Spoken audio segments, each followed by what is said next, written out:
तो noise and music हम लोग अब ये पढ़ रहे हैं। नॉइज़ क्या होता है? Unwanted, unpleasant and very loud sound are called noise. Noise कैसी साउंड होती है? अनवांटेड, जो हमें नहीं चाहिए। अनप्लीजेंट मतलब जो सुनने में अच्छी नहीं लगती है, ठीक है, जो बहुत लाउड होती है, ऐसे साउंड को हम लोग क्या बोलते हैं? नॉइज़ कहते हैं। म्यूजिक क्या होता है? प्लीजेंट एंड सॉफ्ट साउंड, वो आवाज़ जो हमें मधुर लगे, बहुत अच्छी लगे कानों को सुनने में, ठीक है, ऐसी साउंड को हम लोग क्या बोलते हैं? म्यूजिक कहते हैं। क्या बोलते हैं? म्यूजिक। क्या कहते हैं हम लोग? म्यूजिक कहते हैं। इसका सेकंड पॉइंट है, it produce an unpleasant effect on our ears and mind. भाई आप अब बार बार ऐसी आवाज़ सुन रहे हो जो आपको अच्छी नहीं लग रही है, ठीक है, मतलब वो सुनने में उतना वो मधुर नहीं है, तो वो क्या होगा? आपको क्या, आपके कानों को क्या देगी? मतलब बेकार लगेगी आपको, कानों को बहुत ही वो, और आपके दिमाग को भी इरिटेट करेंगी, ठीक है, उसका एक गंदा इफेक्ट होगा आपके माइंड पे, आपके ईयर्स पे, लाउड साउंड सुनने से, तेज आवाज़ सुनने से। It produce a pleasant effect on our ears and minds, ठीक है, ये हमारे कानों में और हमारे दिमाग में एक अच्छा इफेक्ट छोड़ता है। जब आप म्यूजिक सुनते हो, एक सॉफ्ट म्यूजिक सुनते हो, तो आपके दिमाग रिलैक्स हो जाता है, ठीक है, तो ये हमारे दिमाग पे और हमारे कानों पे, दोनों पे अच्छा असर करता है। लाउड साउंड होती है तो ईयर ड्रम ज़्यादा वाइब्रेट करेंगे, वो उसी उतनी वाइब्रेशन दिमाग पे ले जाएंगे, तो दोनों जगह ही आपको बहुत ज़्यादा इरिटेशन फील होगी। किस में? नॉइज़ वाले केस में। तो ऐसी साउंड जो बहुत ज़्यादा लाउड हो, तो आपको सुनने में अच्छी नहीं लगेगी, तो ऐसे साउंड को नॉइज़ कहते हैं, और आपके कानों के लिए, माइंड के लिए, दोनों के लिए बेकार है, उसका असर नहीं अच्छा होगा।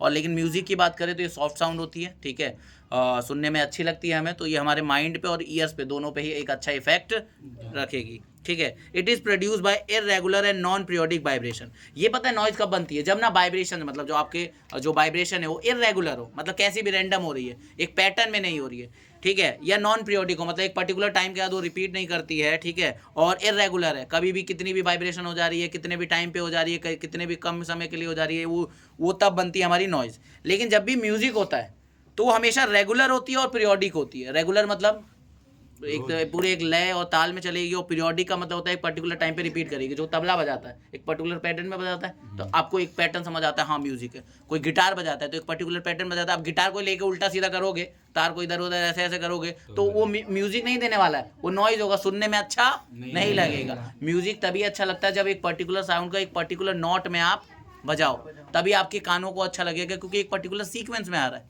तो वो क्या होगा? आपके कानों को अच्छा इफेक्ट देगा, उसे हम म्यूजिक कहेंगे, और बाकी को हम क्या बोलेंगे? नॉइज बोलेंगे, ठीक है। It is produce bye irregular non periodic, it is produce bye regular and periodic vibration. It has an irregular wave form. इसकी वेव फॉर्म कैसी होती है? देखो, इसे कहते हैं वेव फॉर्म, जिस पे क्वालिटी डिपेंड करती है। तो इसकी वेव फॉर्म क्या होती है? इरेगुलर होती है, ऐसे टेढ़ी मेढ़ी, ठीक है, मतलब क्योंकि जैसा वाइब्रेशन है उसके हिसाब से। It has a regular wave form. इसकी वेव फॉर्म कहती है रेगुलर होती है, देखो रेगुलर जा रही है, ठीक है। समझ आ रही है बात की नहीं आ रही है?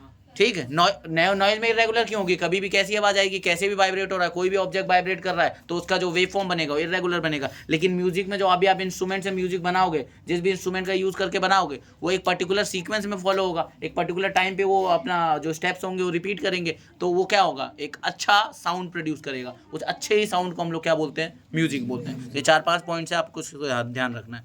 इसके बाद है हेल्थ हजार्ड्स। मतलब हेल्थ हजार्ड्स मतलब इस पे हेल्थ पे क्या असर पड़ता है नॉइज़ का और म्यूजिक का। देखो, long exposure to noise leads to serious health hazards. अगर लंबे समय तक आप नॉइज़, मतलब ऐसी आवाज़ जो लाउड होती है, वो सुनते रहते हो, तो आपके कानों पे और आपके स्वास्थ्य पे क्या होगा? एक गंदा असर पड़ेगा, ठीक है। It does not cause any health hazard. ये कोई ऐसा स्वास्थ्य आपको नुकसान नहीं पड़ाता है, मतलब पहुंचाता है, ठीक है। म्यूजिक से ये कोई इतना ज़्यादा नुकसान आपको नहीं पहुंचाता है। लेकिन अगर आप नॉइज़ सुन रहे हो दिन रात, मान लो एक बंदा है गाड़ी चलाने की उसको आदत है, ठीक है, वो लगभग अपने दिन के 7 से 8 घंटे गाड़ी चलाता है, मतलब टू व्हीलर वो करता है, तो उसके में नॉइज़ पोल्यूशन की इतनी उसको आदत हो चुकी होगी कि उसके हेल्थ पे क्या होगा? एक लंबे टाइम के बाद एक गलत असर, एक बेकार सा असर पड़ सकता है। हो सकता है उसको सुनने की पावर कम हो जाए, उसकी वजह से वो इरिटेट जल्दी हो जाए, उसे गुस्सा जल्दी आए। ध्यान रखना, जो बाइक पे ट्रैवल करते हैं बहुत देर तक, उसको गुस्सा बहुत आता है, इरिटेट होता है वो, क्योंकि ऑलरेडी उतना ज़्यादा एक्सपोज हो चुका होता है नॉइज़ से, कि उसको क्या होता है? उसका दिमाग वैसे ही भारी भारी सा रहता है, सर दर्द हो रहा होता है, और उसमें कोई वो चल रहा है तो इरिटेशन होने लग जाती है उसको। तो ये नॉइज़ लंबे समय तो कोई सुनता रहे तो उसको होता है। आप ही कई 12 घंटे के सफ़र में चले जाओ, कार में बैठे तो आवाज़ तो आती है, और आप भी 12 घंटे के सफ़र में कुछ भी नहीं किए हो, कार में बैठे ही हो, तो भी जब वहाँ पहुँचते हो तो लगता हो कितने थक गए हो, क्योंकि आपका माइंड तो थका है। आप भले फिजिकली नहीं ठले, आप मेंटली थक चुके हो। आपके दिमाग ने पर्टिकुलर काम किया है, बार बार आपने कोई भी आवाज़ सुनी तो ईयर ड्रम ने काम करा, वो मैसेज बार बार ब्रेन पे पहुंचा, ब्रेन ने कुछ ना कुछ सिग्नल दिया, तो ब्रेन तो कंटिन्यूसली काम कर रहा था ना कहीं थोड़ा बहुत जैसा भी काम कर रहा था कि नहीं कर रहा था। ये चीज़ है, समझ आ रही है बात की नहीं आ रही है? तो इसीलिए नॉइज़ जो है लंबे समय तक उसको नुकसान पहुंचाएगी, ठीक है। इसके बाद बात आती है आगे, स्ट्रिंग इंस्ट्रूमेंट, ठीक है, musical string instrument. In a string instrument music is produce bye vibrating a string. एक मिनट, तो इधर देखो, ये स्ट्रिंग इंस्ट्रूमेंट, ये म्यूजिकल इंस्ट्रूमेंट का पार्ट है। म्यूजिकल इंस्ट्रूमेंट, अभी हमने म्यूजिक के बारे में पढ़ा। म्यूजिकल इंस्ट्रूमेंट क्या होता है? देखो, म्यूजिक को प्रोड्यूस करने के लिए, म्यूजिक को बनाने के लिए आप क्या करते हो? अलग अलग इंस्ट्रूमेंट का यूज़ करते हो। तबला हो गया, वायलिन हो गया, गिटार हो गया, वो हो गई आपकी क्या बोलते हैं, बांसुरी हो गई, ठीक है। ये सारे हमारे क्या हैं? अलग अलग म्यूजिकल इंस्ट्रूमेंट्स हैं, ठीक है। इन सब से हम लोग क्या प्रोड्यूस करते हैं? म्यूजिक पे वो प्रोड्यूस करते हैं। आगे, we play musical instrument to produce pleasant sounds, यानी कि म्यूजिक है प्लीजेंट साउंड, मतलब म्यूजिक प्रोड्यूस करने के लिए, प्लीजेंट साउंड प्रोड्यूस करने के लिए हम किसका इस्तेमाल करते हैं? म्यूजिकल इंस्ट्रूमेंट का। In different instrument different parts vibrate to produce the sound. देखो, हर इंस्ट्रूमेंट में ना अलग अलग पार्ट क्या करता है? वाइब्रेट में। किसी इंस्ट्रूमेंट की स्किन वाइब्रेट करती है, किसी में उसकी तारें वाइब्रेट करती है, किसी में जो हवा होती है उसमें होल्स बना दिए जाते हैं, वो वाइब्रेट करवाते हैं। उसकी वजह से क्या प्रोड्यूस होता है? साउंड प्रोड्यूस होता है। मतलब हर इंस्ट्रूमेंट में कोई ना कोई पार्ट ऐसा होगा जो वाइब्रेट करेगा और जिससे क्या प्रोड्यूस होगी? साउंड प्रोड्यूस होगी। अब आप उसको किसी पैटर्न में बजाइए, एक सा प्लीजेंट सी साउंड प्रोड्यूस होगी जो सुनने में अच्छी लगेगी। अब बांसुरी आपको ही दे दे, आपको बजाना ना आए, आपको नहीं आए, तो बांसुरी को भी आप गंदी आवाज़ पैदा करोगे उससे। लेकिन अगर वो किसी ऐसे बंदे को दे जाए जो जानता है कि होल्स को कब बंद करना है, कब वो करना है, कब उसकी फ्रीक्वेंसी बदलनी है, तो वो कैसी आवाज़ निकालेगा? एक सुरीली, एक बहुत बढ़िया आवाज़ निकालेगा। बांसुरी बजाते हैं ना लोग, सुनने में इतनी बढ़िया लगती है। अगर कोई ढंग की बांसुरी बजाए तो एक पल के लिए इंसान उसको सुनेगा। क्यों? क्योंकि वो जानता है कि उससे कैसे बजाना है। समझ आई बात? तो म्यूजिकल इंस्ट्रूमेंट है आपके पास, उसके बाद भी तभी प्लीजेंट साउंड प्रोड्यूस होगी जब आप उसमें प्लीजेंट साउंड एक पर्टिकुलर पैटर्न में, एक पर्टिकुलर वेव फॉर्म बनाओगे। आप पर्टिकुलर वेव फॉर्म कब बनेगी? जब आप एक पर्टिकुलर पैटर्न में उसको बजाओगे एक तरीके से। समझ आई बात? अगला, there are 5 main types of musical instrument depending upon the way they vibrates in them. Depending मतलब कैसे वाइब्रेशन हो रही है उसके हिसाब से, ठीक है। ये म्यूजिकल इंस्ट्रूमेंट अलग अलग टाइप्स के हैं। सबसे पहले है wind instrument. These musical instrument are generally made in the form of pipe, ठीक है। जो विंड इंस्ट्रूमेंट होते हैं, ठीक है, वो ज़्यादातर किस फॉर्म में पाए जाते हैं? पाइप्स के फॉर्म में। जितने विंड इंस्ट्रूमेंट होंगे उसमें देखना वो पाइप से बने होंगे, मतलब पाइप का यूज़ करके वो बने होंगे, पाइप्स के फॉर्म में होंगे। When you blow air into them, जब आप उसके अंदर हवा फूंकते हो, ठीक है, the column of air inside vibrate producing a note, ठीक है। उसके अंदर जो हवा होती है, हवा का जो कॉलम होता है वो वाइब्रेट करता है और क्या प्रोड्यूस करता है? एक नोट प्रोड्यूस करता है। नोट क्या होता है? A sound of particular frequency, मतलब एक ऐसी साउंड जिसकी एक पर्टिकुलर कोई ना कोई फ्रीक्वेंसी है। विसल, इसके एग्जाम्पल है, विसल हो गया मतलब सीटी। फ्लूट, इसमें फूकना पड़ता है आपको, सहनाई, ठीक है। बगल, वो ये आपका सैक्सोफोन, ट्रम्पेट, ठीक है। ये सारे आपके कैसे इंस्ट्रूमेंट हैं? विंड इंस्ट्रूमेंट है। इन सब में ही आपको इसको बजाने के लिए किसको क्या देनी पड़ती है? हवा। अपने मुंह से क्या फूकनी पड़ती है? हवा होती है। बगल आप वो वाला आपने देखा ही होगा, ऐसे जो ऐसे करके बजाते हैं, है ना, जो माउथ ऑर्गन होता है, या उसको वो भी बोलते हैं ट्रम्पेट होता है। एक सहनाई तो तुमने देखी होगी, जैसे बड़ी सी ऐसे गोल सी होती है, जिसमें ऐसे फूकते पीछे पतली पाइप होती है और ऐसे बड़ा सा हो जाता है। वो शादियों में दोनों बजाते हैं, ऐसा आता है। जब राजा महाराजा का स्वागत करने के लिए या फिर बारात का स्वागत करने के लिए पहले गेट पे वो लोग लगे रहते हैं सहनाई के साथ, ठीक है। सीटी तो आप लोग जानते हो, बांसुरी आप लोग जानते हो। कैसे इंस्ट्रूमेंट है? विंड इंस्ट्रूमेंट है। इसमें एयर का, विंड का यूज करा जाता है क्या करने के लिए? इन इंस्ट्रूमेंट को बजाने के लिए। तो इसमें वाइब्रेट क्या कर रहा है? एयर, ठीक है। क्या वाइब्रेट कर रहा है? Air. The way the part vibrate in them, ठीक है। तो अलग अलग चीज़ें वाइब्रेट करती है, अलग इंस्ट्रूमेंट। उसके आधार पे हमने म्यूजिकल इंस्ट्रूमेंट को अलग अलग कैटेगरी में बांट दिया। तो विंड इंस्ट्रूमेंट में क्या होता है? क्या चीज़ वाइब्रेट करती है? एयर कॉलम, ठीक है। अब अगला बात करते हैं स्ट्रिंग इंस्ट्रूमेंट की, यही बात कर लेते हैं। In a string instrument music is produce by the vibrating a string. देखो, इस वाले में क्या वाइब्रेट हो रहा था? जो पाइप के अंदर जो एयर थी वो वाइब्रेट हो रही थी, ठीक है। लेकिन इसके अंदर मैं बात करूं तो इसके अंदर क्या वाइब्रेट होता है? जो तारे होती है ना, स्ट्रिंग इंस्ट्रूमेंट मतलब जो तारों वाली इंस्ट्रूमेंट होती है, मतलब ऐसा इंस्ट्रूमेंट जिसमें तारे लगी होती है, जिसको हाँ, जैसे गिटार हो गया, उसमें तारों को हम वाइब्रेट करवाते हैं।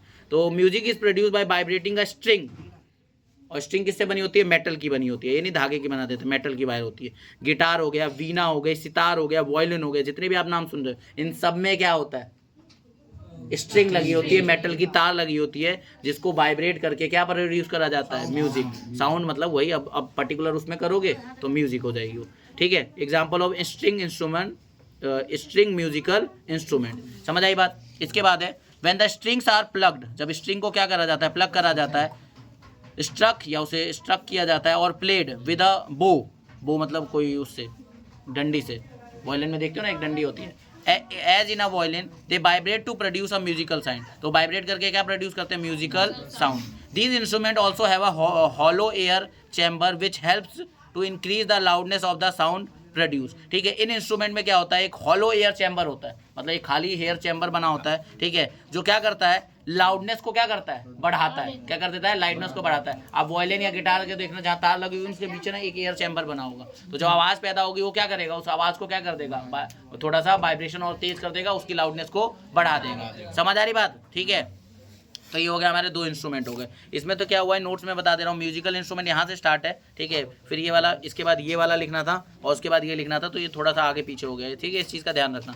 इसके बाद है हमारा परक्यूजन इंस्ट्रूमेंट। परक्यूजन इंस्ट्रूमेंट क्या होता है? In a percussion instrument a vibrating skin or a membrane produce a musical sound. Tabla देखो आप, उसमें स्किन लगी होती है। ड्रम देखो, एक स्किन लगी होती है। तो ऐसे इंस्ट्रूमेंट जिसमें एक चमड़ी टाइप का कुछ लगा होता है, मतलब स्किन टाइप की कुछ लगी होती है। ठीक है, उसको वाइब्रेट होने पे जब साउंड प्रोड्यूस होती है तो उसे हम क्या बोलते हैं? परक्यूजन इंस्ट्रूमेंट बोलते हैं। ड्रम, तबला, ढोलक, मृदंगम, ये इन सब में क्या लगा होता है? एक पतली सी लेयर वाला स्किन लगी होती है। ठीक है, जो क्या करती है?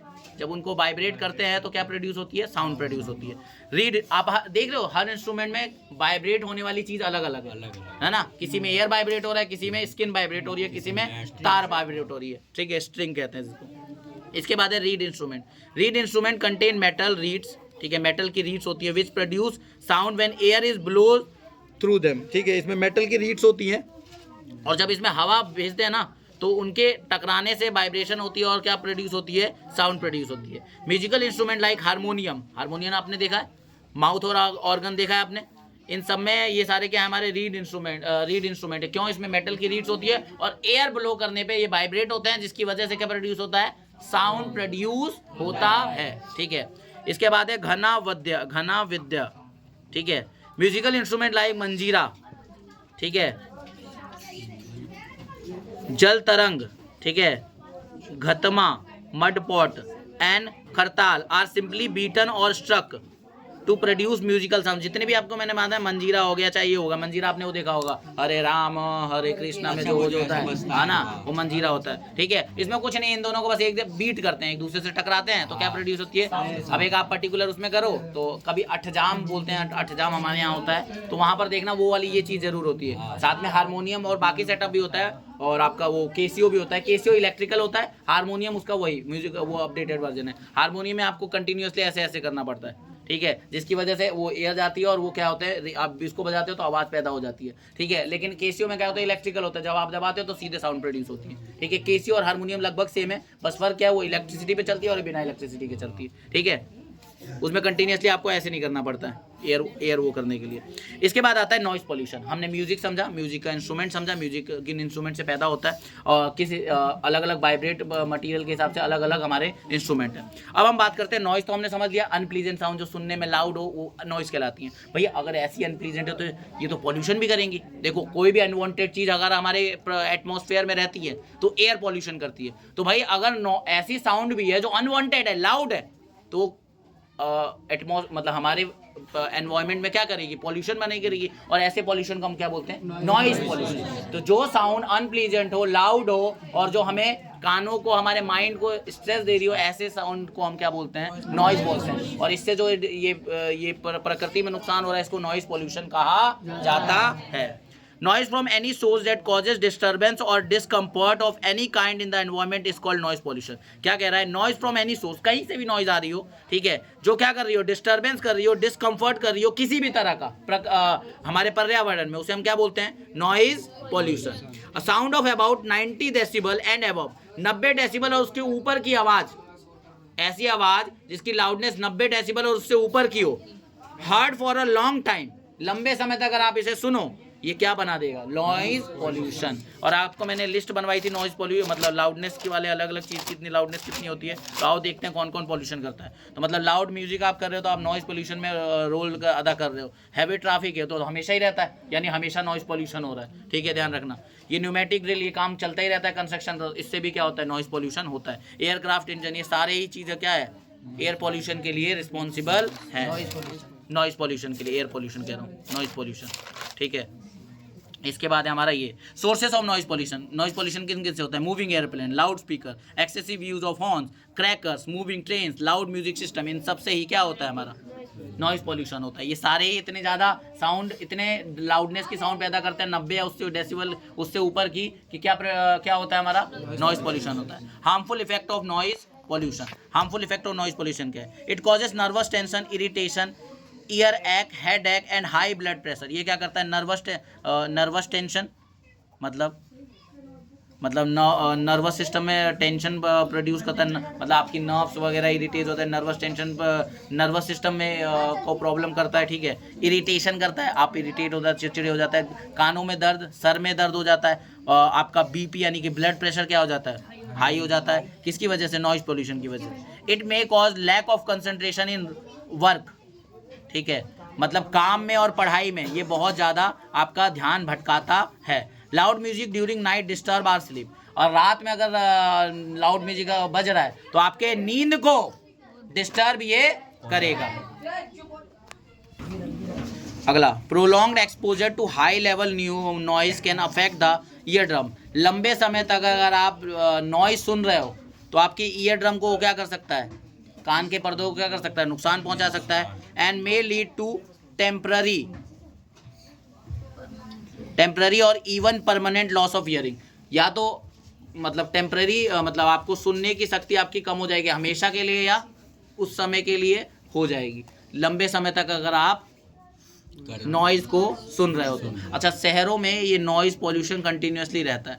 आप ट्रैफिक वाले इलाके में रहते हो, इंजन्स, मशीन्स कोई ना कोई चलती ही रहती हैं, और आप हमेशा ये ऐसी अनप्लीजेंट आवाज़ सुनते रहते हो जिसे हम नॉइज़, और जिसकी वजह से नॉइज़ पोल्यूशन होता है।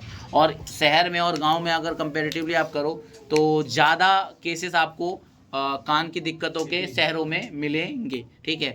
क्यों मिलेंगे आपको? जाहिर सी बात है, नॉइज़ पोल्यूशन यहाँ ज़्यादा है कंपैरेटिवली गांव के इलाकों में, ठीक है। वहाँ भी ट्रैफिक बढ़ रहा है धीरे धीरे, लेकिन मेन सिटी से तो ज़्यादा नहीं होगा, ठीक है। और इसका बेस्ट तरीका है कि बेमतलब में हॉर्न ना बजाए, लेकिन बेमतलब में ही हॉर्न बजाते हैं, आप देखते होगा ना। एक बजाया तो 10 चालू हो जाएंगे, ठीक है। वो बेमतलब का, हाँ सही कह रहा है, बेमतलब में वो नॉइज़ पोल्यूशन ना करें, ठीक है। जितना हो सके, मतलब इंजन है आप ट्रैफिक लाइट पे बंद कर दें तो कुछ हद तक, मतलब जितने प्रिकॉशंस आप ले सकते हो वो ले लो। उसके बाद वही है measure to reduce noise pollution. भाई देखो, काम तो करना ही है, लेकिन हम अपने जितना कर सकते हो नॉइज़ पोल्यूशन को कम रखें, ठीक है। जैसे कैसे? Automobile should be fitted with a silencer and soft horns, ठीक है। जो गाड़ियाँ होती हैं उसमें आप क्या लगवाइए? साइलेंसर लगवाइए और सॉफ्ट हॉर्न्स। पता है क्या? साइलेंसर और सॉफ्ट हॉर्न्स लगाओगे आपकी आवाज़ गाड़ियों से क्या आएगी? कम। नहीं लगवाओगे तो हॉर्न ऐसे लगवाओ जो सॉफ्ट हो, ये नहीं बहुत तेज लगवा दो, ठीक है। जो मैन्युफैक्चरिंग में आता है हॉर्न वो बहुत है। अब कुछ लोग पता है वो जो आता है उसको भी चेंज करवा लेते हैं, उससे भी तेज करवा देते हैं। और ना पता है पुलिस वाले इसका भी चालान करते हैं, ये चालान नहीं होता है इस चीज़ का। क्यों होता है? क्योंकि ये नॉइज पॉल्यूशन को बढ़ा रहा है, ठीक है। इसके बाद साइलेंसर आपको लगवा लेने चाहिए। साइलेंसर मतलब वो जो जरूरी साइलेंसर है जिससे पॉल्यूशन और वो ना हो, जो RTI की गाइडलाइंस को, मतलब ट्रैफिक नियम के गाइडलाइंस के हिसाब से जो साइलेंसर अलाउड है वो, ठीक है। You should not play radio, television and stereo system too loudly. आपको ना तो रेडियो ना टेलीविजन, स्टीरियो सिस्टम मतलब वही जो गाना बजाने वाला होता है, ये सब आपको तेज़ नहीं बजाना चाहिए। रेडियो तो खैर अब लोग कोई सुनता नहीं है, ठीक है। पहले लोग रेडियो चलता था, लेकिन तो अब टेलीविजन और स्टीरियो सिस्टम का ज़माना है, और अब तो फ़ोन है, अब लोगों के पास वो होम थिएटर है, सिस्टम है, तो ये सब भी तेज़ ना बजाएं। कम आवाज़ में काम चल रहा है तो बेमतलब ज़रूरी नहीं है। आप अपने घरों में ही सुनाओ, 10 लोगों को सुनाने की ज़रूरत नहीं है, अगर इन्जॉय भी कर रहे हो तो, ठीक है। ज़्यादा पॉल्यूशन करने की ज़रूरत नहीं है उससे। Airports and noise making factories should be shifted away from the residential areas of city. अब ना ये जहाँ पे एरोप्लेन लैंड और वो करता है यानी एयरपोर्ट्स, ठीक है, और जो नॉइज मेकिंग फैक्ट्रीज है, मतलब ऐसी फैक्ट्री जिससे बहुत आवाज़ आती है, उनको कहाँ कर दो? शहर से दूर। अब मान लो जहाँ शहर बसा है वहीं पर वो फैक्ट्री भी है, और जहाँ लोग रहते हैं वहीं थोड़ी दूर पे क्या है? एयरपोर्ट है। तो एक बात बताओ, वहाँ लोग सुनेंगे तो कान को नुकसान होगा ना। लेकिन अगर यही चीज़ दूर होगी तो चलो एनवायरमेंट सुन लेगा, चल एक पल के लिए ठीक है, लेकिन लोग सुनेंगे तो वो तो नुकसान करेगा, पक्षियों को नुकसान करेगा। तो ये दूर रहेंगे तो बेटर रहेगा, इससे एयरपोर्ट का काम भी चलता रहेगा, और क्या बोलते हैं, ये फैक्ट्रीज का भी काम चलता है। लोग वहाँ चले जाएंगे काम करने के लिए, लेकिन बाकी लोग जो काम नहीं कर रहे हैं वो बेमतलब में क्यों नॉइज पॉल्यूशन हैं, ठीक है। आगे, the uses of loudspeaker at social and religious function should be restricted. मतलब सोशल फंक्शन और रिलीजियस फंक्शन, मतलब धार्मिक और सोशल यानी कि सामाजिक, जैसे शादियां हो गई, रिलीजियस में हो गए, कोई त्यौहार वगैरह होता है तो उस पर लाउड स्पीकर का क्या हो? बंदिश हो। लेकिन वो छोड़ो, क्या बंदिश होगी? तो लगे हाथ ऐसे चल रहा है, मंदिर है चाहे मस्जिद है, सब पे लाउड स्पीकर हो रहा है। बैन करोगे तो अभी लोग खड़े हो जाएंगे अपना प्रोटेस्ट करने के लिए, वो करने के लिए, लेकिन समझो सबके लिए नुकसान है। बंद हो तो सबके लिए बंद हो, नहीं बंद है तो फिर कुछ नहीं है। करो तो भाई नॉर्मल करो, एक पर्टिकुलर टाइम में करो कि नुकसान ना हो। मान लो फंक्शन है बगल में, तुम्हारे घर में शादी है और तुम्हारा अगले दिन एग्जाम है, तुम पढ़ रहे हो, कहोगे ना, गुस्सा आएगा ना, फिर तुम कमरा बंद करोगे, अपने कान बंद करोगे, फिर पढ़ोगे, तो कहीं ना कहीं आपका कंसंट्रेशन लैग करेगा। तो उसके हिसाब से भी सोचा जाए तो वो है, ठीक है। तो इन पे रिस्ट्रिक्शन लगनी चाहिए, कम से कम होना चाहिए, इसको बंद ही कर देना चाहिए। कहोगे फिर हम इन्जॉय कैसे करेंगे, तो फिर तो वो अलग बात है, फिर पॉल्यूशन कम नहीं होगा, तो इन्जॉय करो। We should not play loud music in ears, in cars, मतलब कार्स बोल रहा हूँ, ears, in cars and other vehicles. किसी भी मतलब गाड़ी और व्हीकल्स में हमें क्या होना चाहिए, कभी भी तेज म्यूजिक नहीं बनाना चाहिए ड्राइव करते वक्त। ड्राइविंग करते वक्त तेज आवाज़ नहीं, क्योंकि आपको बाहर की आवाज़ नहीं सुनाई देगी। This disturb the concentration of other driver, इससे आपकी कंसंट्रेशन तो खराब होगी, सामने वाले की। अगर गाना चला भी तो बहुत ही लो वॉल्यूम में चला, जिससे आप सुने और आपका भी कंसंट्रेशन बना रहे, पता चले कोई पीछे से हॉर्न मार रहा है, आपको पता ही नहीं चला, ठीक है, तो ये प्रॉब्लम कर जाएगी। The horns of motor vehicle should not be blown unnecessarily, जो मोटर व्हीकल की जो हॉर्न होते हैं बेमतलब में मत बजाओ, जब जरूरी है तभी बजाएं। और हॉस्पिटल वगैरह के आसपास एरिया में तो बिल्कुल ना बजाएं, वैसे वहाँ पेशेंट्स होते हैं, उनको वो डिस्टर्ब कर सकता है। और स्कूल के आसपास भी, स्कूल के एरिया के आसपास भी हॉर्न्स ना बजाएं, वहाँ बच्चे पढ़ रहे होते हैं, डिस्टर्बेंस होगी, ये सब लिखा होता है, हॉर्न्स प्रोहिबिटेड एरिया, स्कूल के पास और हॉस्पिटल के पास ये चीज़ लिखी रहती है, ठीक है। और कुछ कोई समझदार आदमी होगा तो वैसे भी नहीं बजाएगा, बताओ क्यों? क्योंकि वहाँ बच्चे पढ़ रहे हैं, आप अपनी तरफ से जानबूझ के डिस्टर्ब कर रहे हो। मान लो तुमने हॉर्न बजाया, किसी और ने बजाया, एक पल के लिए बच्चे का दिमाग वहाँ शिफ्ट हुआ और टॉपिक से भटक गया, तो कुछ ना कुछ तो नुकसान हुआ। मान लो डॉक्टर ऑपरेशन कर रहा है हॉस्पिटल में, बगल में हॉर्न बज रहा है, 2 मिनट 1 सेकंड के लिए भी उसका ध्यान भटका तो भाई पेशेंट भटक जाएगा फिर तो। मजाक वाली बात है, ऐसा हो जाता है, ध्यान अगर लैग कर गया, खैर वो लोग जहाँ करते हैं वो सर्जरी के डिपार्टमेंट अलग होते हैं, लेकिन ऐसा हो सकता है ना, पेशेंट्स को कान में दिक्कत हो सकती है, बहुत प्रॉब्लम्स हो सकती है ये चीज़ें। आगे द हॉर्न्स ऑफ, ये हो गया स्पेशली नियर हॉस्पिटल, देखो साफ साफ लिखा है कि specially near hospital the horn should not blown at all near silence zone. Silence zone वो जगह होती है जहाँ हॉर्न बजाना अलाउड नहीं होता है, ठीक है। Machine should be maintain in a good condition, आपकी जो मशीन्स हैं, चाहे वो आपकी गाड़ियों की इंजन हो, चाहे वो उसकी कंडीशन मेंटेन करोगे। ये नहीं कि एक बार गाड़ी ले ली उसकी सर्विसिंग ही नहीं करा रहे हो तो इंजन बहुत ज़्यादा आवाज़ करने लग जाएगा, ठीक है।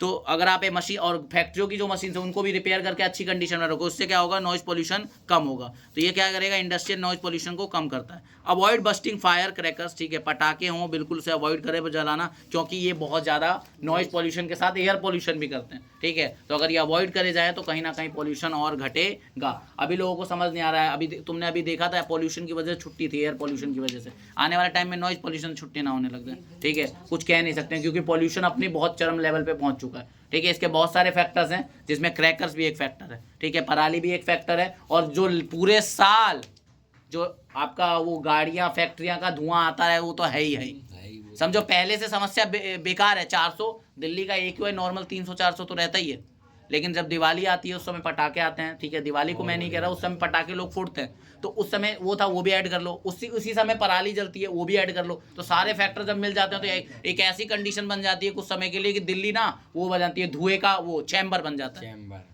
चैम्बर मतलब जहाँ धुआं ही धुआं है, सांस लेने में दिक्कत हो रही है, अगर है ना, बहुत प्रॉब्लम होती है। तो बच्चों की छुट्टियां इसलिए कर देते कि बच्चों को नुकसान ना हो। गवर्नमेंट भी स्टेप्स नहीं ले रही है, गवर्नमेंट को स्टेप्स लेना चाहिए ना ये सब चीज़ें के लिए। सारी गवर्नमेंट को, सेंट्रल गवर्नमेंट, स्टेट गवर्नमेंट, आसपास की सारी गवर्नमेंट जितने भी जहाँ पे दिक्कतें हो रही हैं, इनको एक साथ मिल के कोई एक्शन लेना चाहिए ताकि ये समस्या से क्या हो, निजात पा सकें। 10-20 साल पहले अगर ये समस्या नहीं थी, आज हो रही है, तो इसको रिजॉल्व करना बहुत इंपॉर्टेंट है। और मेरा मानना है कि अगर सारी गवर्नमेंट्स मिलके और लोग मिलके क्वेश्चन करेंगे, आवाज़ उठाएंगे, तो कहीं ना कहीं ये प्रॉब्लम सॉल्व होगी। क्योंकि सोचो आज इस वजह से पॉल्यूशन, आने वाले टाइम में इस बार 1200 AQI चला गया था, लाहौर में भी गया था और दिल्ली में भी गया था। तो अगर सोचे 2400 AQI था तो बिल्कुल रहने लायक नहीं रहेगा, आप सच में घुटन होगी। और आप सोचो अरे हम तो भैया आप बढ़िया थे वहाँ पे, आपको अस्थमा की दिक्कत नहीं है। सोचो जिनको अस्थमा की प्रॉब्लम है, उनकी सांसें उखड़ने लग जाती हैं, उनकी हालत ख़राब हो जाती है, और अस्थमा के पेशेंट दिन प्रतिदिन बढ़ ही रहे हैं एयर पोल्यूशन की वजह से। तो पोल्यूशन कभी भी अच्छी चीज़ नहीं होती है। समझ आ रही है बात की नहीं आ रही है, ठीक है। तो ये मैंने आपका चैप्टर यहाँ पे मतलब अभी करा दिया, 1-2 टॉपिक से अभी वो मैं अभी आपको करा रहा हूँ, ठीक है। इसके बाद है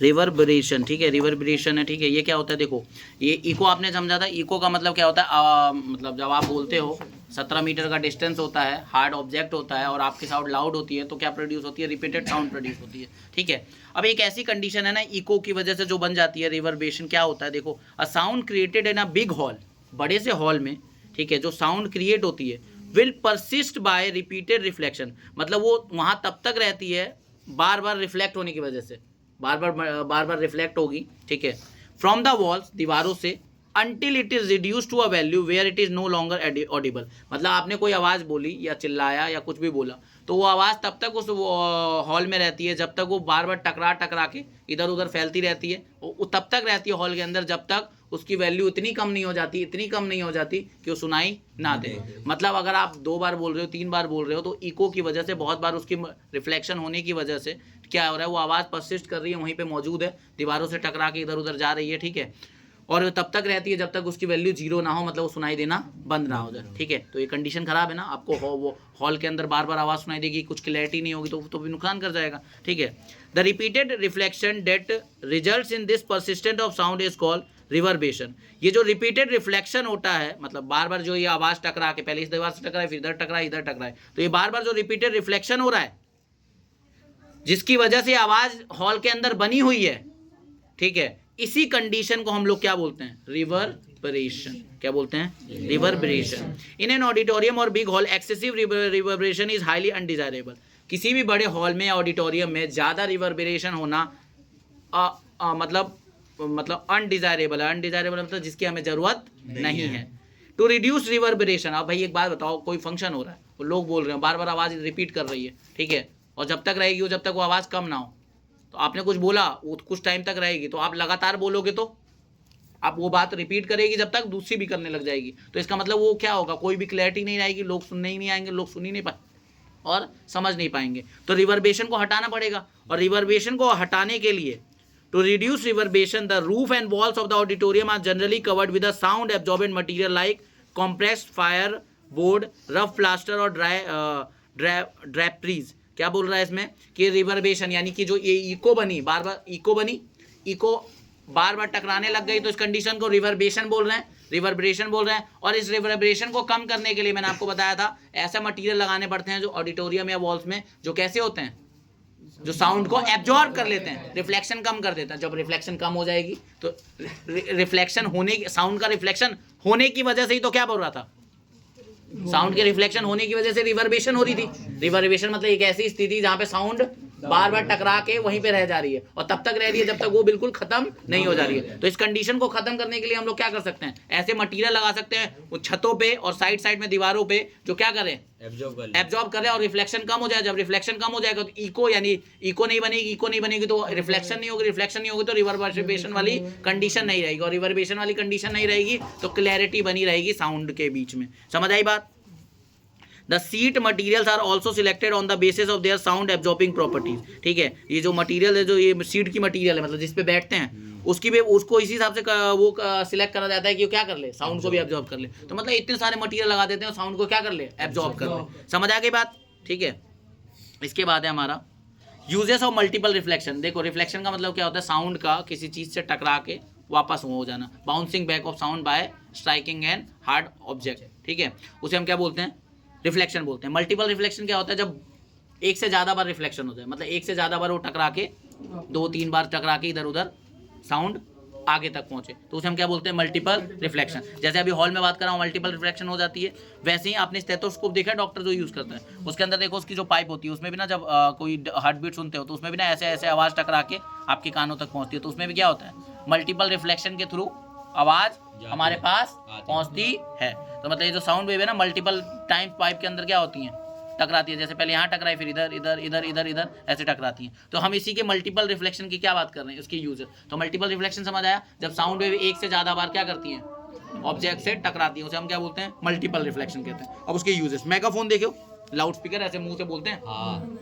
तो उसमें भी क्या होता है, मेगाफोन और जो लाउड हेलर्स या horns, musical instrument such as trumpet and ये कहने का shehnais are all designed to send sound in a particular direction without spreading in all direction. ये जितने भी इंस्ट्रूमेंट है, जब आप इनसे बोलते हो तो इनकी आवाज़ एक पर्टिकुलर डायरेक्शन में जाती है, जिस तरफ आप इसका मूव करके रखते हो, ठीक है। और ये मल्टीपल रिफ्लेक्शन का एक यूज़ है। इसमें क्या होता है, आवाज़ क्या होती है, मल्टीपल टाइम्स क्या होती हैं, उसके जो नहीं होता है, जो बड़ा सा ये बना हुआ है, इसमें मल्टीपल टाइम्स क्या होती हैं, रिफ्लेक्ट करके बाहर की तरफ निकलती हैं, ठीक है। समझ आ रही है बात कि नहीं आ रही है।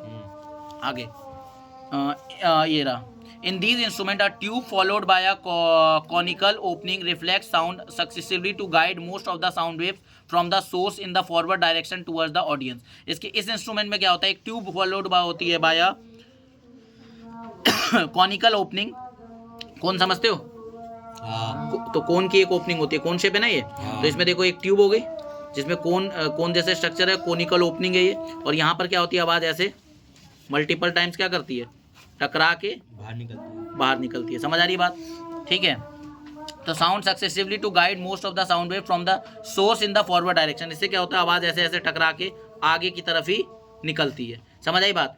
समझ आ रही है ना बात? तो लाउड स्पीकर या मेगाफोन्स इन सब के अंदर या हॉर्न्स इन सब में यही वाला फंडा काम करता है, मल्टीपल रिफ्लेक्शन का। समझ आई बात? स्टेथोस्कोप जो डॉक्टर यूज करता है, आला कहते हैं जिसको, एक मेडिकल इंस्ट्रूमेंट है जिसका इस्तेमाल करा जाता है साउंड को सुनने के लिए। कौन से साउंड को सुनने के लिए? हमारी बॉडी के अंदर की साउंड को, मेनली जो हार्ट होती है और लंग्स की साउंड को सुनने के लिए डॉक्टर्स को यूज करते हैं। In stethoscope the sound of the patient heart beat, patient की जो हार्ट बीट है वो डॉक्टर के कानों तक पता है कैसे पहुंचती है? मल्टीपल रिफ्लेक्शन से। जो आले का जो जब ये छाती पे लगाता है तो डॉक्टर के देखो लगाया ना, यहाँ पर पाइप होती है, तो पाइप के अंदर क्या हो रहा होता है, ऐसे साउंड ना ऐसे बार बार टकरा के आ रही होती है। अच्छा, ये हरियाणा बोर्ड में ना क्वेश्चन भी आ रखा है इसके डायग्राम बनाने पे। पता क्या आया था? What are the uses of multiple reflection and explain by drawing the diagram.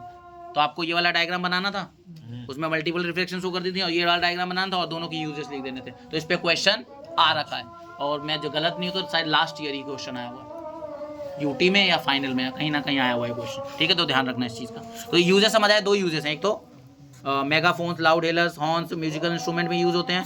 ठीक है, ट्रम्पेट हो गया, सैनाइज हो गया, इनमें मल्टीपल रिफ्लेक्शन पे बेस्ड है। और स्टेथोस्कोप ये किस पे बेस्ड है? Multiple reflection. यहाँ क्या होता है, साउंड एक जगह से दूसरी जगह कैसे जाती है?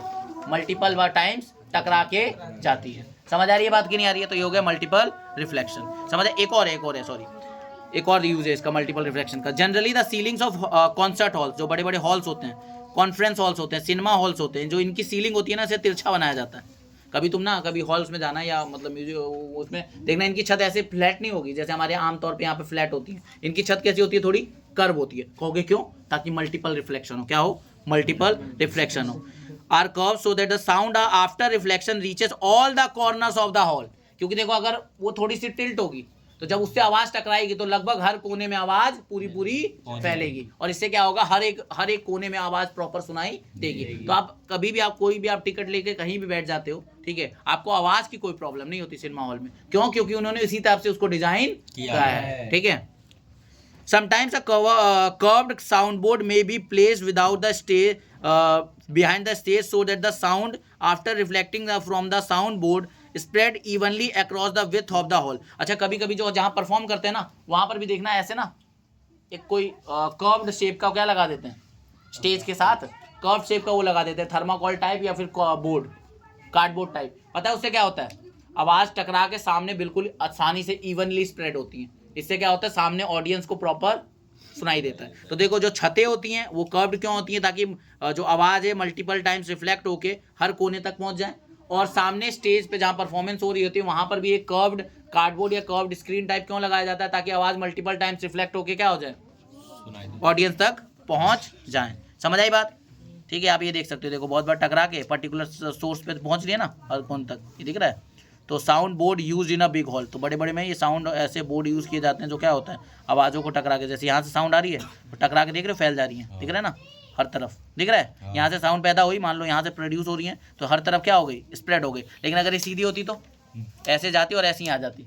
लेकिन ये कर्व करने से फायदा क्या हुआ, इधर उधर देखो, क्यों कर्व करने से क्या हुआ, तुम्हें पता है angle i equal to angle r होता है, तो उसके हिसाब से अगर यहाँ पड़ेगा तो उसका आई जो बनेगा, आर बनेगा, जो नॉर्मल बनेगा हल्का होगा, क्योंकि जैसे जहाँ कर्व पे जाते हो 90 क्या होता है, शिफ्ट हो जाता है नॉर्मल। तो इसकी वजह से क्या होगा, आपका जो ये जो साउंड वेव्स हैं उनका भी थोड़ा एंगल शिफ्ट होगा, इसकी वजह से हर तरफ इवनली डिस्ट्रीब्यूट हो जाएंगी। तो ध्यान रखना है मल्टीपल रिफ्लेक्शन के 3 यूजेस। ठीक, देखा application of ultrasound. Ultrasound are highly frequency, ultrasound मैंने आपको बताया था, अल्ट्रासोनिक साउंड या अल्ट्रासाउंड, इसका मतलब क्या होता है, ऐसी साउंड जिनकी फ्रीक्वेंसी जो होती है वो हाई होती है, मतलब 20,000 हर्ट्ज से ज़्यादा होती है, हाई फ्रीक्वेंसी साउंड्स होती हैं, उन्हें अल्ट्रासाउंड्स कहते हैं। तो ultrasounds are high frequency waves. Ultrasounds are able to travel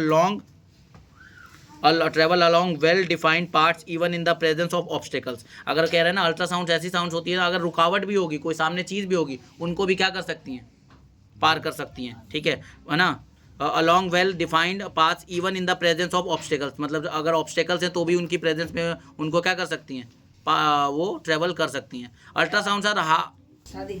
ultrasounds are extensively use in industries for medical purposes. Ultrasound का यूज़ कहाँ कहाँ किया जाता है? इंडस्ट्रीज में किया जाता है और मेडिकल पर्पज। देखो अल्ट्रासाउंड क्या होता है? जिनकी फ्रीक्वेंसी ज़्यादा होती है, और इनका इस्तेमाल कहाँ कहाँ किया जाता है? इंडस्ट्रीज में और मेडिकल पर्पस में। ठीक है, देखो इंसान को बस एक बार आइडिया लगना है, अगर उसका यूज़ है तो वो छोड़ेगा नहीं। ठीक है, तो हमें पता है कि अल्ट्रासाउंड का यूज़ हो सकता है, तो बहुत फैक्ट्रियों में और बहुत सारे मेडिकल जगहों पे मेडिकल पर्पस के लिए हम लोग किसका इस्तेमाल करते हैं? अल्ट्रासाउंड। आपने नहीं सुना अल्ट्रासाउंड होता है, अल्ट्रासाउंड करा लो, कोई दिक्कत होती है तो सोचो अल्ट्रासाउंड टेक्नोलॉजी यूज़ करी जाती है, मतलब साउंड फ्रीक्वेंसी को पास कराया जाता है बॉडी में कुछ एबनॉर्मेलिटी जज करने के लिए, क्योंकि अगर कुछ भी होगा, मान लो पथरी होगी या कुछ होगा, तो साउंड टकरा के उस हिसाब से आएगी ना। बैट जब कोई ऑब्जेक्ट को डिटेक्ट कर लेता है तो नॉर्मल बॉडी को तो स्टडी करा ही हमने अल्ट्रासाउंड से, मतलब नॉर्मल बॉडी में वो चीज़ नहीं दिखेगी, लेकिन अगर उसमें कोई पत्थर जैसी चीज़ बनी है, पथरी बनी है या कुछ बना है, जब अल्ट्रासाउंड होगा तो डॉक्टर ने स्टडी तो नॉर्मल कर रखा है कि भाई नॉर्मली अल्ट्रासाउंड ऐसा आता है, तो जब वो दोबारा अल्ट्रासाउंड होगा किसी के बॉडी का और उसमें कुछ एबनॉर्मल दिखेगा, मतलब कुछ अलग दिखेगा, तो डॉक्टर बता देगा कि भैया कुछ तो अलग है, और आपको बता देगा इस जगह पे। और डॉक्टर ने सारे ऑर्गन स्टडी कर रखे हैं 5 साल 5.5 साल, और फिर उसके बाद MD 7-8 साल पढ़ाई किस लिए करते हैं वो लोग? ये सब सिखाते हैं ना उनको। तो ये सारी चीज़ें, क्योंकि देखो आपको पता है ये चीज़ नॉर्मल है, मतलब जैसे आप एक कमरे में गए, आप कमरे में रोज जाते हो, आपके कमरे में आपको पता है कौन सी चीज़ कहाँ है। अब एक दिन आप कमरे में जाते हो, सारी चीज़ें इधर उधर बिखरी हुई हैं, आप समझ जाओगे कुछ ना कुछ हुआ, कोई आया था यहाँ पे, कुछ ना कुछ तो एबनॉर्मल है, कुछ तो गड़बड़। मान लो सारी चीज़ सही है, लेकिन कोई ऐसी चीज़ है जो आपको दिख रहा है अलग जगह पे, तो आप भी तब भी समझ जाओगे अरे ये तो अलग है। तो वैसे ही डॉक्टर नॉर्मल हमेशा स्टडी करके रखा है, उसने समझ रखा है, अगर उसमें कुछ भी अलग दिखे तो अल्ट्रासाउंड जो इंस्ट्रूमेंट है वो क्या कर लेगा? उसको ये बता देगा कि यहाँ कुछ अलग है, और डॉक्टर ने स्टडी तो कर रखी है, अगर ऐसी चीज़ यहाँ अलग आती है तो ये बीमारी हो सकती है, ये दिक्कत हो सकती है, ये सारी चीज़ें उन्होंने पढ़ रखा है। तो मेडिकल पर्पस में कितनी ज़्यादा टेक्नोलॉजी काम आ रही है अल्ट्रासाउंड की जानकारी होने से, और उसके लिए हमने मशीनें बनाई रखी हैं। अल्ट्रासाउंड की मशीन होती है, आपने देखा वो लिक्विड लगाते हैं और उसके बाद वो करते हैं, ये रही अल्ट्रासाउंड मशीन, देख रहे हो? ठीक है, कभी आपका भी अल्ट्रासाउंड हुआ हो तो आपने देखी होगी ना हो तो हाँ, क्या कर रहे हो, कभी ना कभी हो सकता है। Ultrasound is generally use to clean parts located in hard to reach places. ठीक है, अल्ट्रासाउंड का इस्तेमाल कहाँ किया जाता है? यूज टू क्लीन पार्ट्स, उन पार्ट्स को काम करने के लिए होता है जहाँ पे आप पहुँच नहीं सकते। फॉर एग्जाम्पल स्पाइरल ट्यूब, मान लो ऐसी कोई ट्यूब है जो बहुत टेढ़ी मेढ़ी है, तो उसके अंदर हाथ उंगली लगा के भी वो साफ नहीं होगा, ना कुछ लगा के साफ होगा, तो वहाँ पे अल्ट्रासाउंड पास करते हैं, जिसकी मदद से वो ट्यूब क्या हो जाती है? साफ हो जाती है। ठीक है, odd shaped parts, electronic component, ठीक है, एटसेट्रा। यहाँ ऐसी जगह है जहाँ पे इंसान नहीं पहुँच सकता, तो वहाँ पे पता क्या होता है? हम ऐसी साउंड पास कराते हैं जिसकी फ्रीक्वेंसी बहुत ज़्यादा होती है, और बहुत ज़्यादा की फ्रीक्वेंसी वाली साउंड पता है क्या कर सकती है? इन जगहों को क्या कर देगी? क्लीन कर देगी। जहाँ पहुँचना ही मुश्किल है वहाँ पर अल्ट्रासाउंड वाली फ्रीक्वेंसी वाली साउंड क्या कर देगी? इसको क्लीन करवा देगी। तो क्लीनिंग में यूज़ किया जाता है। ठीक है, जहाँ पहुँचना मुश्किल होता है, पहुँचना मतलब जहाँ सफाई करना थोड़ा मुश्किल होता है, तो ऐसी जगह पे। Objects to be clean are placed in a cleaning solution and ultra, देखो उसको क्या करा जाता है? जिसको भी साफ करना है उसे क्लीनिंग सॉल्यूशन में डाला जाएगा, और उसमें कैसी वेव्स पास करी जाएंगी? Ultrasonic wave sent into the solution में डाला जाएगा। Due to dust, due to high frequency की वजह से क्या हो जाएगा? Particle of dust, grease and dirt get detach and drop out. तो जो गंदगी है, ग्रीस लगी हुई है, मिट्टी लगी हुई है, वो सब क्या हो जाएंगी? उनसे अलग हो जाएंगी। The object does get thoroughly cleaned, और जो ऑब्जेक्ट है वो क्या हो जाएगा? बिल्कुल अच्छे से साफ हो जाएगा। समझ आई बात? अगला है ultrasound can be use to detect cracks and flaws in metal box. Ultrasound क्या हो सकता है? देखो मेटल जो होता है ना, मेटल अगर उसके अंदर कहीं पे खोखला है वो, तो उसको पता आप कर सकते हो। जैसे कोई मेटल है और ऊपर से तो बहुत बढ़िया दिख रहा है, जैसे सोना ही ले लो, चांदी ले लो, लेकिन अंदर से खोखला है, आपको तो नहीं पता चल रहा ऊपर से, लेकिन अल्ट्रासाउंड क्या कर सकता है? बता सकता है कि अंदर से खोखला है कि नहीं है, इसमें कोई डिफॉल्ट है कि नहीं है। ठीक है, समझ आ रही बात? और क्या सकते सबसे बड़ी बात, और इसके अलावा मान लो बिल्डिंग में कहीं क्रैक व्रैक है या कुछ वो रह गया, तो वहाँ भी पता कर सकते हो। In construction of big structures like buildings, bridges, machine and also scientific equipment, बड़े बड़े स्ट्रक्चर बनाने में, बिल्डिंग बनाने में, ब्रिज बनाने में, मशीन्स बनाने में, साइंटिफिक इक्विपमेंट बनाने में, अगर कोई क्रैक होगा, मान लो कोई लोहा ही आया, सामने से सही दिख रहा है लेकिन बीच में क्रैक है, चाहे वो है, तो अल्ट्रासाउंड से पास करा के पता कर सकते हैं क्रैक है, क्योंकि बड़े बड़े प्रोजेक्ट बना रहे हो। अगर गलती से भी एक सामान गलत लग गया ना, तो पूरा का पूरा पुल कोलैप्स हो जाएगा, बिल्डिंग कोलैप्स हो जाएगी, और कितने लोगों को नुकसान होगा। ठीक है, तो ये चीज़ चेक कर ली जाती है। द क्रैक्स और the holes inside the metal block, metal की कोई चीज़ में अगर कोई क्रैक या होल है which are invisible from the outside, बाहर से वो दिख ही नहीं रहा है, reduces the strength and structure, अंदर से कोई चीज़ खोखली है तो उसको वो मतलब मजबूती उतनी नहीं है, बाहर से मजबूत दिख रहा है लेकिन अंदर में कुछ ना कुछ खोखला है वो, तो मतलब वो क्या कर सकता है? वो गिर सकता है। तुम देखने को बड़े बड़े पुल या उसमें बनाने के लिए कितने मोटे लोहे लगते हैं, लेकिन अगर अंदर से उसमें खोखले हैं, वो गैपिंग है, तो टूट सकते हैं ना। तो ऐसे लगाना क्या हो जाएगा, गलत है। और अगर ऐसा है तो उसको सही करके ही लगाना जरूरी है, नहीं तो नुकसान हो सकता है। तो कहोगे अब इसके लिए जांच एक तरीके से अल्ट्रासाउंड को पास करके करी जाती है, क्योंकि उसको डिटेक्ट कर पाता है। ठीक है, आगे ultrasound waves are allowed to, कैसे करा जाता है देखो, ultrasound waves are allowed to pass through the metal से उसे पास कराया जाता है। And detectors are use to detect the transmit wave. देखो एक तरफ साउंड पास कराते हैं और दूसरी तरफ क्या लगा देते हैं, उसका रिसीवर लगा देते हैं। अगर पूरी वेव मिल गई तो मतलब ठीक है, और अगर नहीं मिली कहीं ना कहीं टिल्ट हुआ, समझ जाना कि कोई ना कोई गड़बड़ है, वहाँ कुछ ना कुछ खोखलापन है या कुछ ना कुछ डिफेक्ट है। ठीक है, if there is even small defect the ultrasound gets reflected back indicating the presence of flaw और डिफेक्ट। अगर कुछ भी थोड़ा सा भी कुछ गड़बड़ होगा, कुछ डिफेक्ट होगा, वो क्या कर जाएंगे, रिफ्लेक्ट कर जाएंगी, वो ट्रांसमीटर तक नहीं पहुंच। देखो आपने एक तरफ से पास कराया, ट्रांसमीटर है, और एक तरफ रिसीवर लगा हुआ है, तो अगर ट्रांसमीटर जो कर रहा है और रिसीवर को मिल रहा है तब तक तो ठीक है, लेकिन अगर ऐसा नहीं हुआ और रिफ्लेक्ट कर गई तो समझ जाएंगे कि कोई ना कोई डिफेक्ट है। समझो यहाँ से तुमने कोई चीज़ भेजी, सामने वाले को मिल गई, मतलब सब सही है, लेकिन अब यहाँ से कोई चीज़ भेजी बीच में गायब हो गई, इसका मतलब कोई ना कोई बैठा हुआ है दलाल, कोई तो खेल कर रहा है। समझ आई बात? तो ऐसे ही कुछ यहाँ पर है। ठीक है, ये देखो जैसे ये मेटल है, ठीक है, तुमने यहाँ से अल्ट्रासाउंड पास कराया, ट्रांसमिट कराया, ठीक है, यहाँ पर कुछ था डिफेक्ट। अब देखो ये वाला तो यहाँ पहुँच गया डिटेक्टर के पास, लेकिन तुमने देखा ये भेजे वापस आ गया, यहाँ नहीं पहुँचा। डिटेक्टर को पता चल गया भैया यहाँ तो नहीं पहुँचा, इसका मतलब इस जगह पर कहीं पर्टिकुलर जगह पर कोई ना कोई फॉल्ट है, कोई ना कोई गैप है, कोई ना कोई क्रैक है। ऑर्डिनरी, समझ आ गई बात? तो ordinary sound of longer wavelength can not be use for such purpose as it will bend around the corners of the defective location enter the detector. देखो ऑर्डिनरी साउंड का इस्तेमाल नहीं करते हम लोग जिसकी वेवलेंथ ज़्यादा है, ठीक है, क्योंकि वो क्या कर जाएंगी, वो क्या हो जाती है, बेंड हो जाती है कॉर्नर्स पे, डिफेक्टिव लोकेशन पे एंटर द डिटेक्टर। ठीक है, और डिटेक्टर में चली जाती है, मतलब कभी कभी बेंड होके निकल जाती हैं। तो ज़्यादा वेवलेंथ वाली नॉर्मल साउंड है उसका इस्तेमाल इसमें नहीं किया जाता है। ठीक है, अल्ट्रासाउंड्स का ही इस्तेमाल किया जाता है। Ultrasonic waves are made to reflect from various parts of the heart and form image of the heart. क्या कह रहा है देखो, अल्ट्रासाउंड्स को हम क्या करते हैं, अल्ट्रासाउंड वेव्स को हम ना अपने अपने अलग अलग ऑर्गन से पास कराते हैं, जैसे हार्ट से, और उसकी और क्या बनाते हैं, उसकी एक इमेज बनाते हैं। तो देखो अल्ट्रासाउंड का इस्तेमाल करके जो आपके सामने इमेज दिखती है आपके अंदर के ऑर्गन की, उसको हम क्या बोलते हैं, इस कंडीशन को बोलते हैं इकोकार्डियोग्राफी। क्या बोलते हैं, इकोकार्डियोग्राफी। हम नॉर्मल भाषा में उसे अल्ट्रासाउंड ही कहते हैं, लेकिन इसका पूरा सही नाम क्या है, इकोकार्डियोग्राफी। इस तकनीक का नाम है echocardiography. Ultrasound scanner is an instrument, एक स्कैनर होता है जो ऐसे ऐसे लगाते हैं और सामने स्क्रीन पर दिख रहा होता है, एक ऐसा इंस्ट्रूमेंट है जिसका इस्तेमाल करा जाता है अल्ट्रासाउंड वेव्स का, ताकि आपको क्या मिल जाए, इंटरनल ऑर्गन, जिसको भाई अब अंदर के ऑर्गन्स को चेक करना है तो क्या आप उसको काट के निकाल के थोड़ा ना चेक करोगे, आओ एक बार काट के निकाल के चेक कर लेते हैं, फिर इंसान ही चेक हो जाएगा। ठीक है, तो उसके लिए हम लोग ये स्कैनर बना रखे हैं, तो उससे हम इंटरनल ऑर्गन्स को क्या कर सकते हैं, ह्यूमन बॉडी के चेक कर सकते हैं, उनकी इमेज निकाल के। और डॉक्टर में see the image the patients organ. क्या करेगा डॉक्टर, क्या करेगा, पेशेंट के ऑर्गन की इमेज निकालेगा, सच एज द लिवर हो गया, गॉल ब्लैडर हो गया, यूट्रस हो गया, किडनी हो गया। It help the doctor to detect abnormality. इससे क्या होगा, डॉक्टर एबनॉर्मलिटीज, अगर कुछ दिक्कत है तो उसको पकड़ लेगा इस अल्ट्रासाउंड स्कैनर की मदद से। ठीक है, सच एज स्टोन्स, अगर मान लो पथरी है तो गॉल ब्लैडर में, किडनी में, ट्यूमर्स में, अगर ट्यूमर है दिमाग वगैरह में या किसी ऑर्गन में, ट्यूमर मतलब गांठ है, तो वो भी पता चल जाएगी। In this technique the ultrasound waves travel through the tissues of the body. इसमें क्या होता है, आप अल्ट्रासाउंड पास कराते हो, वो टिश्यू से पास होता है, ठीक है, and get reflected from a region where there is a change of tissue density. अब एक बात बताओ, आपके टिश्यू की एक पर्टिकुलर डेंसिटी है, अल्ट्रासाउंड आपने उस फ्रीक्वेंसी के साउंड पास करा के अल्ट्रासाउंड की जो उस टिश्यू को पास कर सकता है, मतलब टिश्यू एक पर्टिकुलर डेंसिटी है और उस डेंसिटी की साउंड आप उससे पास करा रहे हो, अचानक से मान लो रिफ्लेक्ट कर जाए, तो वहां पर इसका मतलब कुछ ना कुछ टिश्यू की डेंसिटी बदली है। और टिश्यू की डेंसिटी बदल सकती है जब गांठ हो, जब पत्थर हो, उसकी डेंसिटी आपके टिश्यू से ज़्यादा है, तो इसका मतलब वहाँ ना कोई चीज़ अलग है। उसको जैसी ये चीज़ होगी उससे डॉक्टर को पता चल जाएगा कि यहाँ कुछ ना कुछ एबनॉर्मलिटीज़ है, इमेज उसको दिख जाएगी और डॉक्टर बता देगा आपकी इस जगह पे पथरी है, इतने mm की पथरी है, सब ना वो आपके बता देगा। ठीक है, आई बात है। These waves are there converted into electrical signals, with in electrical signals मतलब रहता है used to generate images of the organ. ठीक है, मतलब जो वो उससे पता क्या करा जाता है, इसको इलेक्ट्रिकल सिग्नल में बदल देते हैं और उससे क्या होता है, स्क्रीन पर एक इमेज बन के